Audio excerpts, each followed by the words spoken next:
কলকাতার বুকে যে দ্বিতীয় দক্ষিণেশ্বর মন্দির রয়েছে তা আমার সত্যিই জানা ছিল না। অপূর্ব এই গঙ্গার দৃশ্য দেখুন। এই হচ্ছে দুপুরবেলা মায়ের অন্নভোগ দেখুন। কলকাতা থেকে মাত্র 40 মিনিট দূরত্বে আজ আপনাদেরকে নিয়ে যাব গঙ্গা পাড়ে অবস্থিত অসাধারণ এক মন্দিরে, যেখানে গেলে আপনারা এক মনোমুগ্ধকর মন্দির দর্শনের সাথে সাথে অসাধারণ প্রকৃতিকে উপভোগ করতে পারবেন। এবং এরই সঙ্গে এখানে রয়েছে সুস্বাদু ভোগ প্রসাদের ব্যবস্থা। কিভাবে মাত্র 50 টাকা খরচ করে পৌঁছাবেন এই মন্দির, ভোগ প্রসাদই বা কীভাবে পাবেন, খুঁটিনাটি সমস্ত ডিটেলস রইল আজকের এই ভিডিওতেই। সুপ্রভাত বন্ধুরা, আমার আরও একটা নতুন ভিডিওতে তোমাদের সবাইকে স্বাগত জানাই। এখন আমরা পৌঁছে গেছি ব্যারাকপুরের অন্নপূর্ণা মন্দির, যেটাকে কিন্তু আমাদের কলকাতা শহরের দ্বিতীয় দক্ষিণেশ্বর মন্দিরও বলা হয়। এখানে আপনারা কিভাবে আসবেন, পুজো কিভাবে দেবেন বা ভোগ প্রসাদ কিভাবে পাবেন, তার সমস্ত ডিটেলস থাকবে এই ভিডিওতেই। তো চলুন আপনাদেরকে প্রথমে বলে দিই কিভাবে আপনারা খুব সহজে এই মায়ের মন্দিরে পৌঁছাবেন। অন্নপূর্ণা মায়ের এই মন্দিরটি অবস্থিত ব্যারাকপুরে। এই ব্যারাকপুর আপনারা শিয়ালদাহ থেকে সরাসরি লোকাল ট্রেনে আসতে পারেন। শিয়ালদাহ থেকে ব্যারাকপুর, নৈহাটি, কাটোয়া কিংবা গেদে যে কোনো লোকাল ধরে আপনারা 30 থেকে 40 মিনিটের মধ্যে পৌঁছে যেতে পারেন ব্যারাকপুর রেলওয়ে স্টেশন। ভাড়া লাগবে জন প্রতি 10 টাকা। এবং স্টেশনের বাইরে থেকে আপনারা শেয়ারিং কিংবা রিজার্ভ যে কোনো অটো বুক করেই কিন্তু আপনারা চলে যেতে পারেন মায়ের মন্দির। শেয়ারিংয়ে ভাড়া পড়বে 30 টাকা এবং রিজার্ভ করলে আপনার ভাড়া পড়বে 150 থেকে 200 টাকা।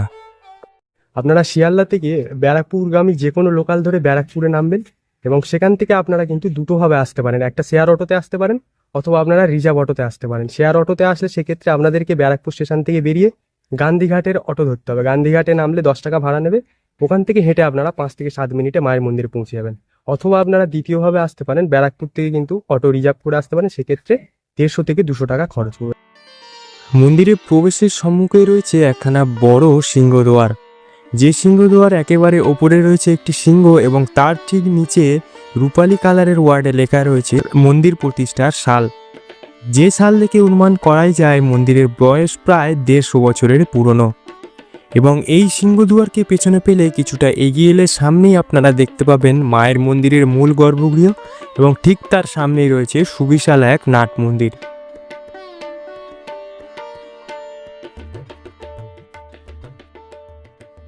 এইটা হচ্ছে মায়ের মূল গর্ভগৃহ এবং তার ঠিক সামনে রয়েছে দেখুন একটা বড় নাট মন্দির। এই নাট মন্দিরেই কিন্তু মায়ের পুজোর সময় প্রচুর ভক্ত কিন্তু এখানে বসে থাকেন মায়ের দর্শনের জন্য।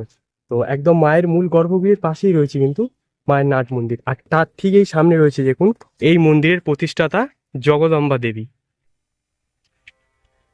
1875 সালে 12 এপ্রিল রানী রাসমণির কনিষ্ঠ কন্যা জগদম্বা দেবী এই অন্নপূর্ণা মন্দিরটি প্রতিষ্ঠা করেছিলেন। শোনা যায় ঠাকুর রামকৃষ্ণদেব স্বয়ং এই মন্দির উদ্বোধন করেছিলেন। মন্দিরটি দক্ষিণেশ্বর মন্দিরের আদলে তৈরি হওয়ায় কেউ কেউ এটিকে দ্বিতীয় দক্ষিণেশ্বর মায়ের মন্দির নামেও বলে থাকেন। মন্দিরের গঠন থেকে শুরু করে কারুকার্য সমস্ত কিছু দেখলেই হুবহু দক্ষিণেশ্বর মন্দিরের সাথে সাদৃশ্য রয়েছে। ঠিক মায়ের মূল গর্ভগৃহের সামনে রয়েছে একখানা বিশাল বড় নাট মন্দির, যেখানে পুজোর সময় বহু ভক্ত মায়ের পুজো দর্শন করেন। এই সমগ্র নাট মন্দিরটি লাল ও হলুদ কালারের মাধ্যমে খুবই সুন্দরভাবে ফুটিয়ে তোলা হয়েছে। আমরা জানি দক্ষিণেশ্বরে রয়েছে 12টি শিবের মন্দির, কিন্তু এখানে দক্ষিণেশ্বরকে অনুকরণ করেই রয়েছে 6টি শিবলিঙ্গের মন্দির।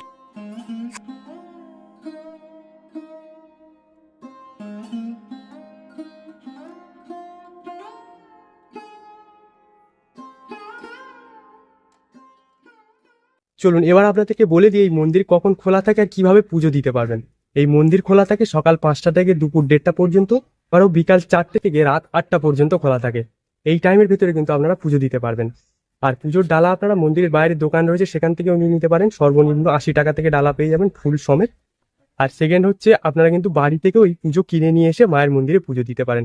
আর দক্ষিণা আপনার যা খুশি আপনি সেটা ডোনেশন বক্সে দিয়ে দিতে পারেন। এইভাবে কিন্তু আপনারা পুজো দিতে পারেন। প্রচুর পায়রা দেখুন এখানে গম ছড়িয়ে দিয়েছে আর ওরা কিন্তু খাচ্ছে, আর বাটিতে করে জলও দেওয়া রয়েছে। দারুণ পরিবেশটা, দারুণ কিন্তু এখানকার। চলুন দক্ষিণেশ্বর মন্দিরের মতন এখানে কিন্তু আমাদের দক্ষিণেশ্বরে যেরকম 12টা শিব মন্দির রয়েছে, এখানে কিন্তু 6টা শিব মন্দির রয়েছে। তো সেই 6টা শিব মন্দির আপনাদেরকে একটু ঘুরিয়ে দেখিয়ে আনি। একদম মায়ের গর্ভগৃহের পেছনেই রয়েছে কিন্তু সেই 6টা শিবলিঙ্গের মন্দির। এই যে দেখুন মায়ের গর্ভগৃহের একদম পাশেই হচ্ছে কিন্তু 6টা শিবলিঙ্গের মন্দির। এই যে দেখুন দক্ষিণেশ্বর মন্দিরের মতো এখানেও কিন্তু শিবলিঙ্গ রয়েছে।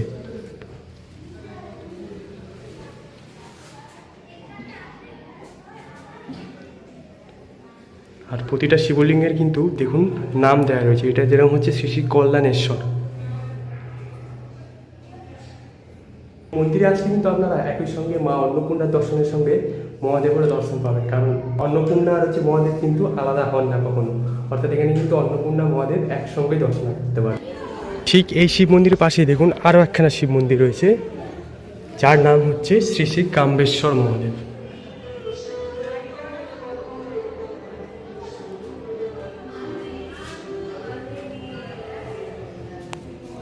এখানে পরপর এরকম কিন্তু 6টা মন্দির রয়েছে, আমরা 2টো দেখলাম, আর 4টে আপনাদেরকে দেখাবো। আচ্ছা, এটা হচ্ছে শ্রী শ্রী কিন্নরেশ্বর মহাদেব।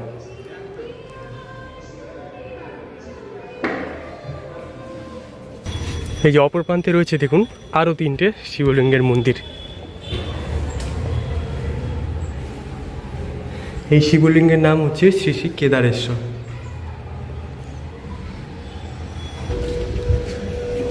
এবং ঠিক কেদারেশ্বরের পাশেই রয়েছে শ্রী শ্রী কৈলাসেশ্বর। ইনি হচ্ছেন কৈলাসেশ্বর মহাদেব। শ্রী শ্রী কপিলেশ্বর মহাদেব।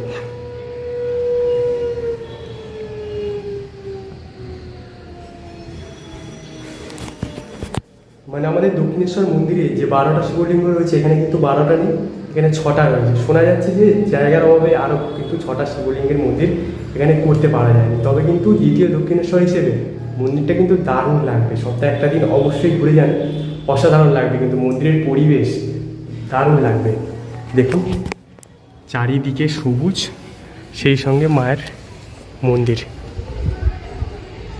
চলুন এবার আপনাদেরকে বলে দিই এই মন্দিরে আপনারা ভোগ কীভাবে পাবেন। এখানে ভোগ খাওয়ার জন্য কিন্তু আপনাদেরকে সকাল 10টা থেকে 12টার মধ্যে আসতে হবে। এরকম একটা টোকেন কালেক্ট করতে হবে, যেটা কিন্তু পার হেড 120 টাকা করে পড়ছে। এখানে অফিস ঘরে এসে সকাল 10টা থেকে 12টার মধ্যে আপনারা কুপন কালেক্ট করবেন, করে নিয়ে আপনাদেরকে কিন্তু 1:30টা থেকে ভোগ প্রসাদ দেওয়া হবে।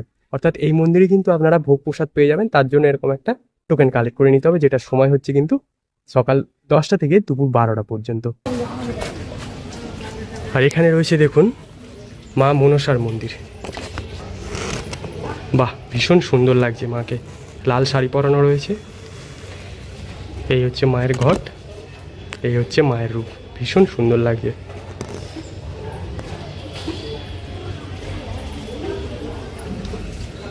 এবং ঠিক মনসা মায়ের উল্টো দিকেই রয়েছে দেখুন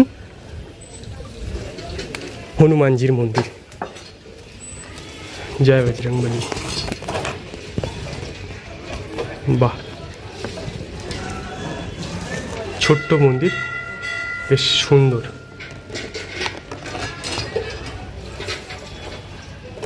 এই মন্দিরের পাশেই রয়েছে কিন্তু মায়ের অসাধারণ গঙ্গা। সেই গঙ্গা একবার আপনাদেরকে দর্শন করিয়ে আনি।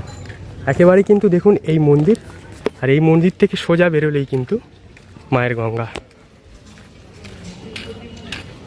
এই হচ্ছে গঙ্গার রাস্তা। দেখুন এখানে কিন্তু প্রবেশের মুখ এরকম বেশ একটা ঘর টাইপের করা রয়েছে। এই হচ্ছে গঙ্গার ঘাট দেখুন। আর যেহেতু এখন দুপুরের টাইম, প্রচুর মানুষ কিন্তু স্নান করছে। দেখুন বেশ ঠান্ডা ঠান্ডা হাওয়া দিচ্ছে, দারুণ কিন্তু এই মন্দিরের পরিবেশটা। মায়ের মন্দিরে দর্শন সেরে নিলাম এবং ভোগের কুপনও কেটে নিলাম। এবার আমরা যাচ্ছি মায়ের মন্দির থেকে 10 মিনিট হেঁটে গান্ধীঘাট, যেটা কিন্তু এই ব্যারাকপুর ভ্রমণের বা এই অন্নপূর্ণা মন্দিরে আসলে অবশ্যই কিন্তু আপনারা ঘুরে দেখবেন। আর ঠিক আপনারা প্ল্যানটা এইভাবে সাজাবেন, প্রথমে সকালবেলা মায়ের মন্দিরে চলে আসলেন, এসে মাকে দর্শন করে পুজো দিয়ে ভোগের কুপন কেটে নিয়ে এবার ওখান থেকে 10 মিনিট হাঁটা, মায়ের মন্দিরের পেছন গেট দিয়ে 10 মিনিট হাঁটলেই কিন্তু এই গান্ধীঘাটে পৌঁছে যাবে। 1948 সালে গান্ধীজির মৃত্যুর পর হুগলি নদীর তীরে এই স্মৃতিস্তম্ভটি নির্মাণ করা হয়েছিল। শোনা যায় পণ্ডিত জওহরলাল নেহরু এই উদ্যানটি উদ্বোধন করেছিলেন।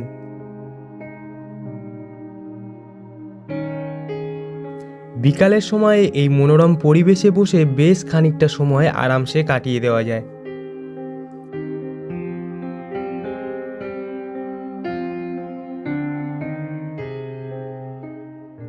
ঘড়িতে বাজে দুপুর 1:30, আর ভোগ খাওয়ার জন্য আমাদেরকে সিকিউরিটি ডাকছেন।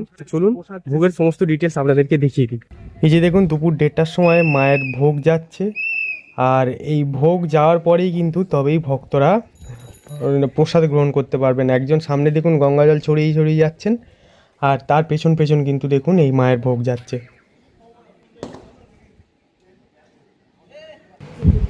দেখুন এখানে প্রথমেই আমাদের সবাইকে দেওয়া হচ্ছে পোলাও, ঠিক আছে, আর এরপরই ছিল পোলাওর সঙ্গে আলু ভাজা। দারুণ কিন্তু একটা স্মেল বেরোচ্ছিল এই পোলাওটা থেকে।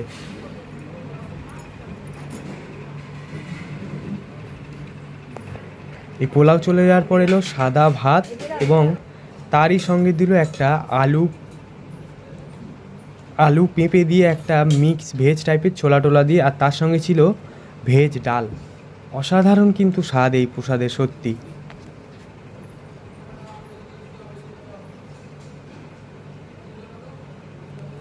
এবং এরপরে ছিল আবারও ভাত রিপিটের পর ছিল আলু কচু দিয়ে পোস্ত, এবং সর্বশেষ পাতে ছিল আমাদের চাটনি, পাঁপড় ও পরমান্ন। সত্যি ভীষণ তৃপ্তি করে কিন্তু মায়ের এই প্রসাদ আমরা গ্রহণ করলাম।